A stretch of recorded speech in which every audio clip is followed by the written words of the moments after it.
nosies, and welcome back to Spill Drinks on Deck. I am your narrator, DJ U-KNO, and these are real life stories. If this is your first time to my channel, I would just like to welcome you. Spill Drinks on Deck is a short story mystery comedy series where part 1, you guess what happens at the end, and part 2, I give you the reveal. If you're interested, stay along for the ride, and are you ready?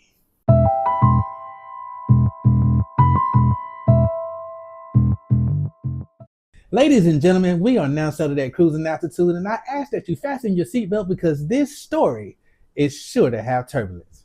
Now, let's get honest and uncomfortable. You know what I don't like? Why when people get haircuts now, they gotta spray the little edge of stuff and leave all this white chalk around your face? Back in my days when I had hair, people used to just cut hair. They didn't use all this edge control and white stuff around your mouth. Now you can't even go sit out in the sun without worried about if your shape up gonna drip off. And you think you fresh as hell walking down the street with a whole face outline. And I know what you're saying. You know I ain't got no hair, but I got common sense enough to know not to walk around like I just got my face put on. Let me chill, because we supposed to be focused on the story at hand. Lil Shouty almost drowning. Watching someone you care about having near-death experience is one thing, but having your own in front of a bad chick? Diabolical. That's like spending $3,000 at a gentleman's club and not getting the strippers. That's another story down the line. You don't have to live with regret. You just let what needs to happen, happen. Life will go on. But when they fucking survive the drowning and they are looking at you and you start feeling that burning sensation in the back of your neck, you might just want to wish it was you. That's the decision that I had to live with from the moment I seen her go down and then come back up. Not gonna lie, it didn't take me long to make that decision either. Because baby girl, once I seen her go down, I beelined it to the kiddie pool.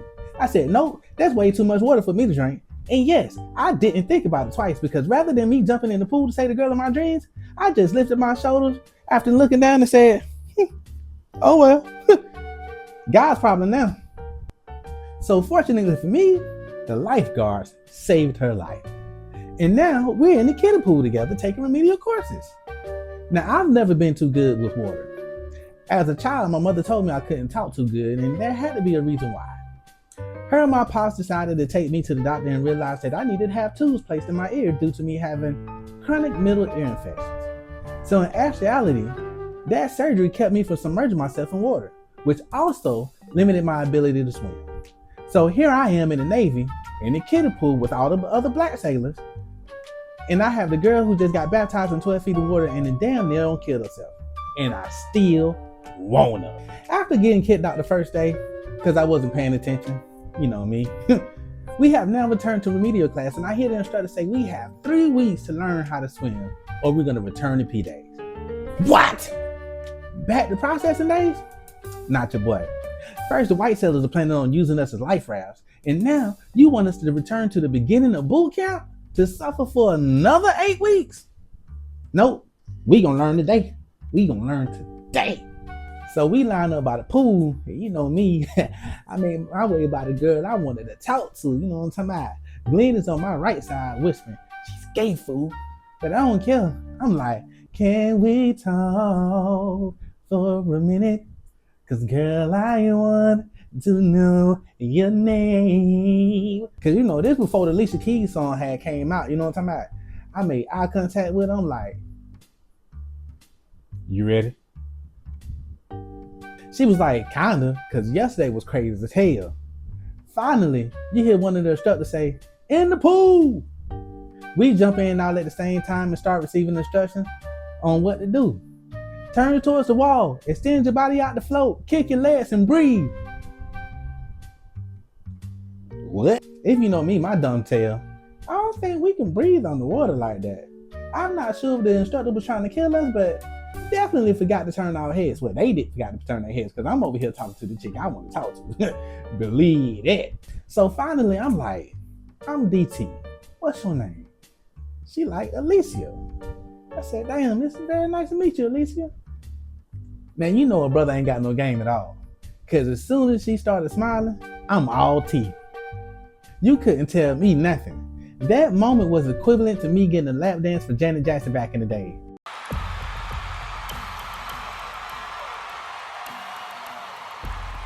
Now, I'm officially ready to put my life on the line for over a goddamn smile.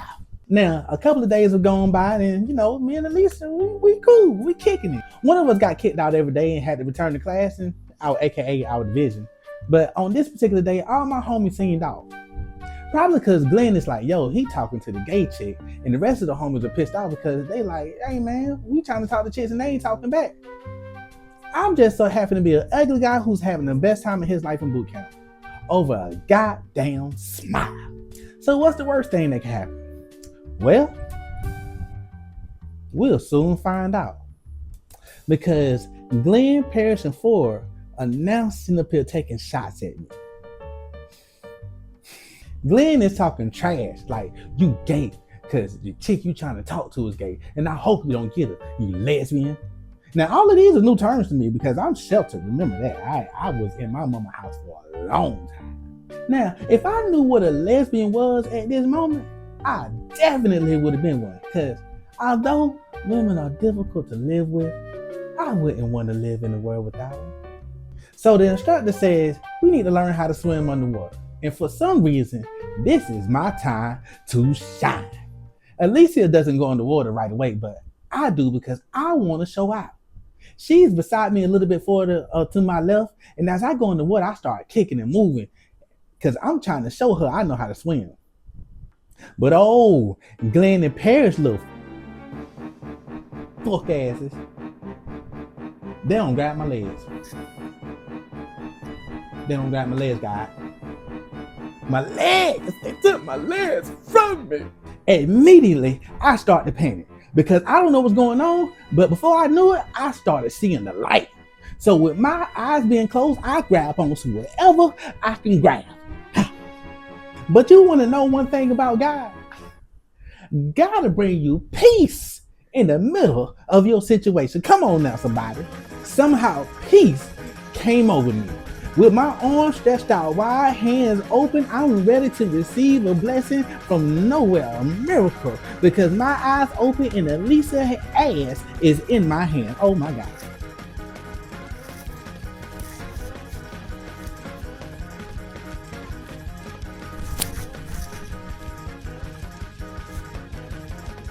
I just want to tell one person out there today that God is good and he's an on-time God. He don't make mistakes. Oh, no, he do not make mistakes, because this was totally a mistake on my part, but he didn't make it. I did. Oh, God. She didn't know what was going on and I didn't either. I just felt something soft and fatty. I paused my panicking for a whole moment because I was hella surprised. I said, damn. She is it. She is it. And for exactly 1.5 seconds, my brain forgot that I was drowning.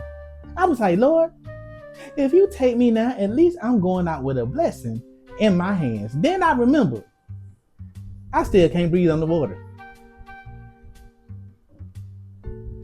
Back to panic mode. So as I'm choking on water, I'm sitting up here trying to stand up. I'm not realizing that I'm already out the water though. The whole class is looking at me because I'm still yelling, trying to breathe in air. I don't know if you ever remember a person being afraid of water, but I can tell you this. For a person who is afraid of water, you cannot sit up here and wipe the water off your face fast enough. My hands turned into a whole windshield wiper because I'm like, I swear, I might have wiped my face 13,000 times in 2 seconds. It must have looked fake though, because all I heard was, Williams, out. I'm like, damn, I know you fucking lying. Seemed like I couldn't even catch a break. So here I am sitting on the side of the pool with all the other people, while Glenn and Parrish is in full conversation with Alicia, making her laugh, they grinning. I'm like, bitch, trying to steal my girl, because in my head, we go together. It's boot camp. What do you expect? So for a week and a half, I've been lollygagging. Pause. I haven't been dedicated to swimming as I should be, right? But now everyone I came in with is qualifying out. Even Alicia got her stuff together and went to graduate with her bald-headed ass, left me by myself. So here it is, week 5. I think I actually got it though. The moment of truth is about to show and tell, because here we are, back in the platform in the sky.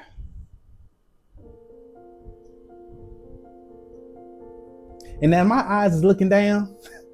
I see the lifeguard legs moving. I said, oh no, this is too much. On the line. I said, God, help me. I'm back in panic mode. I really don't know. I really don't know what's going to happen. But he already done told me to hold the line. And I don't look down and I don't see the man legs moving. I don't know if you seen legs moving like this in the water, but that means something gonna come out of there. I don't know if it's sharks in the water, octopus, some gonna sting them. I don't know. But I just know I can't dive all the way in. Cause it's gonna be hell. So as I told that line, here go the moment of truth right here. Comment what you think happened. Want to see the reveal early? Visit my website at 5starentertainment.com. See you next week. But until then, and as always, dream big and be great.